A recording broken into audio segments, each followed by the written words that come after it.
La deuxième chose, c'est que les cabinets de conseil vont rechercher chez un candidat qui fait une étude de cas le fait qu'il soit capable pas seulement de résoudre un problème, mais ils vont également analyser la manière de résoudre. Et le maître mot, que vous avez sans doute déjà entendu des tas de fois, c'est qu'il faut être structuré. Structuré. Et vous pouvez considérer que dans les cabinets de conseil, il y a quasiment une obsession de la structure. Et on pourrait même dire que d'une certaine manière, la structure compte autant, voire peut-être plus que la solution que vous proposez. Alors après, il ne faut pas exagérer non plus. Si c'est juste pour être structuré avec un contenu qui ne fait pas sens pour votre client, ça ne marchera pas. Mais on a l'obsession de la structure. Et donc, dans une étude de cas, le but du jeu, c'est pas seulement de résoudre le problème, mais c'est d'être capable de le présenter d'une manière très structurée.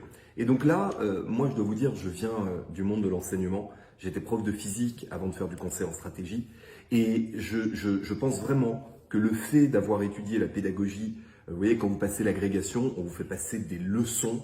Alors moi, c'était des leçons de physique, de thermodynamique, etc. Mais en fait, ça vous permet de bien structurer votre approche. Et ça, c'est quelque chose de fondamental dans les études de cas.